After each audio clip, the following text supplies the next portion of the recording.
Hello दोस्तों, स्वागत है आपका मेरे यूट्यूब चैनल नर्सिंग किट में। तो आज हम बात करेंगे एक्यूस्टिक न्यूरोमा। तो चलिए शुरू करते हैं। सबसे पहले अपन बात करेंगे definition of acoustic neuroma. Acoustic neuroma की डेफिनेशन के अंदर अपने को दे रखा है, it is an autosomal disease. मतलब यह एक ऑटोसोमल डिजीज है इन विच, जिसके अंदर क्या होता है, benign tumour formation occur in the eighth cranial nerve. मतलब इसके अंदर दे रखा है जो एट्थ क्रेनियल नर्व होती है या वेस्टिबुलर कोक्लियर नर्व होती है, उसके पास में बिनाइन ट्यूमर का फॉर्मेशन हो जाता है। तो उस कंडीशन को अपन क्या बोलेंगे, एक्यूस्टिक न्यूरोमा। मतलब कि इसके अंदर दो पॉइंट ध्यान रखने का है।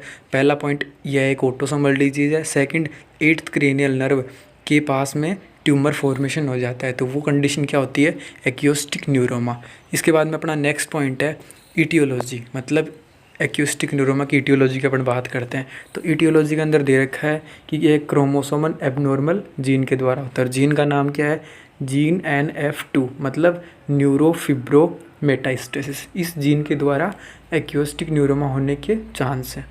इसके बाद नेक्स्ट पॉइंट अपन डिस्कस करेंगे क्लिनिकल मैनिफेस्टेशन या साइन और सिम्टम्स ऑफ एक्यूस्टिक न्यूरोमा। तो एक्यूस्टिक न्यूरोमा के साइन और सिम्टम्स के अंदर अपने को दे रखा है, पहला, पेशेंट को वर्टिगो फील होगा, उसको चक्कर वगैरह आएंगे, डिजीनेस महसूस होगा, टिनिटस होगा, नोजिया एंड वोमिटिंग। और नेक्स्ट पॉइंट दे रखा है बैलेंस इम्पेयरमेंट। और इसके बाद दे रखा है हियरिंग इम्पेयरमेंट। और लास्ट क्लिनिकल मैनिफेस्टेशन दे रखा है कन्फ्यूजन। अब बैलेंस इम्पेयरमेंट और हियरिंग इम्पेयरमेंट की अपन बात करते हैं। एट्थ क्रेनियल नर्व का फंक्शन क्या होता है, बॉडी को बैलेंस प्रोवाइड करवाना। अब जब उसी के अंदर बिनाइन ट्यूमर का फॉर्मेशन हो रहा है उसके पास में, तो ऑब्वियस सी बात है कि इस बॉडी के अंदर बैलेंस इम्पेयरमेंट और हियरिंग इम्पेयरमेंट के अंदर तो होगा ही होगा। ये दोनों कंडीशन तो होनी ही होनी है।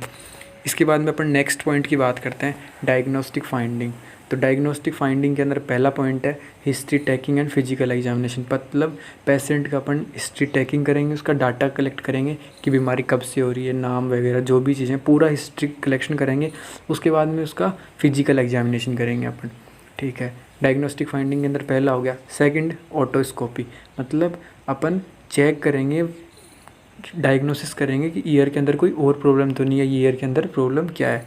ऑडियोग्राम, फिर अपन विजुअलाइज करेंगे हियरिंग कैपेसिटी को।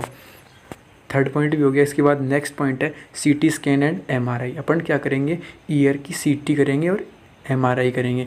इसके बाद नेक्स्ट पॉइंट है CBC। मतलब अपन पेशेंट का ब्लड टेस्ट करेंगे, कंप्लीट ब्लड काउंट। ठीक है, ये इतना हो गया, पर डायग्नोस्टिक इवाल्यूएशन हो गया। अब अपना नेक्स्ट पॉइंट है मेडिकल मैनेजमेंट।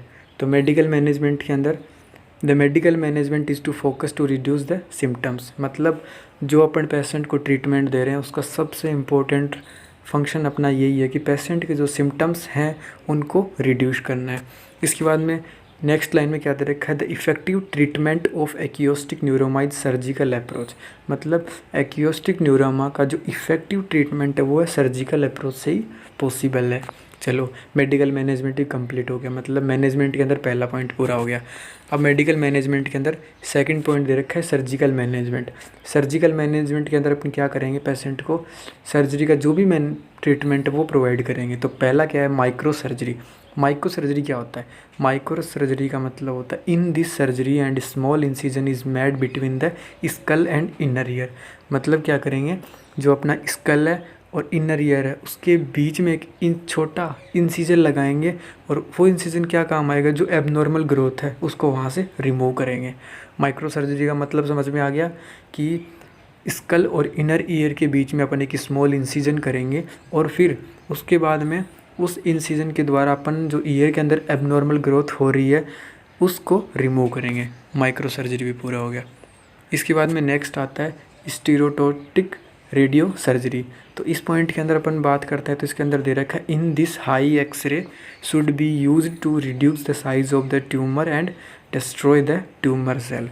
इसके अंदर दे रखा है कि अपन एक्सरे रेज देंगे, उससे क्या करेंगे, जो ट्यूमर हो रखा है उसकी साइज़ को रिड्यूस करेंगे, और जो ट्यूमर के अंदर जो सेल्स हैं उनको डिस्ट्रॉय करेंगे। तो इस सर्जरी के द्वारा भी इसका ट्रीटमेंट पॉसिबल है।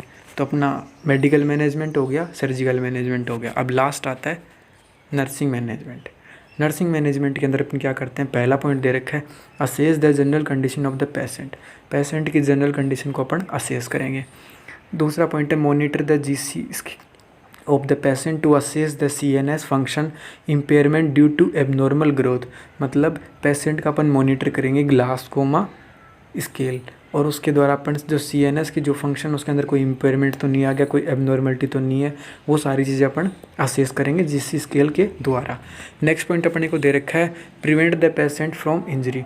मतलब अपना मेन इंपॉर्टेंट ये है कि पेशेंट को इंजरी से प्रिवेंट रखना है, ठीक है। इसके बाद में नेक्स्ट मैनेजमेंट की बात करते हैं, तो उसमें vital science of the patient का मॉनिटर करना है, पेशेंट के वाइटल साइंस का मॉनिटर करना है, ठीक है। इतना भी पढ़ लिया। इसके बाद में नेक्स्ट पॉइंट में आते हैं prevent the patient from water because it can cause secondary infection. मतलब पेशेंट को अपने को वाटर से प्रिवेंट करना है, अगर वो पानी के अंदर जाएगा तो उसके इन्फेक्शन होने के चांस बढ़ सकते हैं, सेकेंडरी इन्फेक्शन होने के पूरे चांस हो सकते हैं। तो इसलिए क्या करना है, पेशेंट को वाटर से प्रिवेंट करके रखना है। इसके बाद में नेक्स्ट मैनेजमेंट की बात करते हैं, तो उसमें दे रखा है advise the patient to use ear protective device to prevent foreign body entrance. मतलब कि ईयर के अंदर एक प्रोटेक्टिव डिवाइस को यूज़ करके रखना ताकि कोई फॉरेन बॉडी ईयर से अपनी बॉडी के अंदर एंटर नहीं कर पाए। चलो ये भी हो गया। इसके बाद नेक्स्ट पॉइंट में दे रखा है the bed side reels should be up. मतलब बेड साइड जो रील्स थे उनको ऊपर ही रखना ताकि कोई इंजरी होने के चांस नहीं हो, ठीक है। जितना हो गया। इसके बाद नेक्स्ट पॉइंट में अपन डिस्कस करेंगे advise the patient to take health from other during activity. मतलब जो भी अदर ड्यूरिंग एक्टिविटी हो रही है उसके अंदर पेशेंट को एडवाइस करते रहेंगे हेल्थ को लेके, ठीक है। इस पॉइंट के अंदर इतना भी हो गया। फिर नेक्स्ट पॉइंट में हम बात करते हैं all articles should be kept under the patient approach. मतलब जो भी आर्टिकल है उन सबको पेशेंट के अप्रोच के अंडर में नेसेसरी उसके पास होने चाहिए आर्टिकल हॉस्पिटल के अंदर। The article should be kept under the patient approach. Patient के अप्रोच के आधार के ऊपर अपने पास सारे आर्टिकल अवेलेबल होने चाहिए। नेक्स्ट पॉइंट में क्या है advise the patient to avoid excessive movement of the head because it can cause the vertigo. मतलब पेशेंट को क्या करेंगे अपन जितना हो सके उतना अवॉइड करने के बोलेंगे कि वो एक्सेसिव ज़्यादा मूवमेंट नहीं करे हेड का, नहीं तो क्या होगा वर्टिगो आने के चांस है, पेशेंट को चक्कर आ जाएंगे, वो गिर सकता है, उसको इंजरी हो सकती है। इसके बाद नेक्स्ट पॉइंट में दे रखा है maintain the hygiene of the patient. मतलब पेशेंट का अपन पूरा हाइजीन को मेंटेन करके चलेंगे ताकि कोई इन्फेक्शन बॉडी के अंदर नहीं हो सके, ठीक है। इसके बाद नेक्स्ट पॉइंट में दे रखा है administered analgesic for mild pain. अगर पेशेंट को माइल्ड पेन होता है, थोड़ा सा भी अगर दर्द होता है ईयर के अंदर, तो अपन उसको पेशेंट को एनाल्जेसिक प्रोवाइड करेंगे, पेन किलर प्रोवाइड करेंगे, ठीक है। इसके बाद लास्ट पॉइंट में अपने को दे रखा है कि periodically hearing test should be done to assess the any hearing impairment. मतलब कि पेशेंट को एक पीरियड के अंदर time to time hearing test करवाते रहना चाहिए होगा, क्योंकि इससे अगर कोई उसको हियरिंग इम्पेयरमेंट होगा तो उसका पता चल जाएगा। एक्यूस्टिक न्यूरोमा के अंदर क्या क्या पढ़ा, एक्यूस्टिक न्यूरोमा की अपन ने डेफिनेशन पढ़ ली, डेफिनेशन के बाद में ईटियोलॉजी हो गई, ईटियोलॉजी के बाद में अपन ने क्लिनिकल मैनिफेस्टेशन या साइन और सिम्टम्स पढ़ लिए। इसके बाद में अपन ने डायग्नोस्टिक फाइंडिंग पढ़ ली। इसके बाद में अपन ने मैनेजमेंट पढ़ा, और मैनेजमेंट के अंदर कौन कौन सा मैनेजमेंट पढ़ा, अपन ने मेडिकल मैनेजमेंट पढ़ लिया, सर्जिकल मैनेजमेंट पढ़ लिया। सर्जिकल के अपन ने 2 सर्जरी पढ़ी हैं, माइक्रो सर्जरी और स्टीरोटॉक्टिक रेडियो सर्जरी। इसके बाद में तीसरा और लास्ट मैनेजमेंट था अपना नर्सिंग मैनेजमेंट। तो इस तरीके से एक्यूस्टिक न्यूरोमा हो गया पूरा। तो ये ENT की पहली डिजीज़ थी। अब इसके बाद में जो नेक्स्ट वीडियो होंगे उनमें ENT की जो भी ज़्यादा नहीं डिजीज़ हैं, 11 या 12 डिजीज़ जितनी भी है वो पूरी डिजीज़ आपको प्रोवाइड की जाएगी। अगर आपको इस वीडियो के अंदर कोई प्रॉब्लम हो तो आप मेरे को कमेंट करके ज़रूर बताएं। और हाँ, जाते जाते चैनल को सब्सक्राइब करना बिल्कुल भी ना भूलें। Thank you.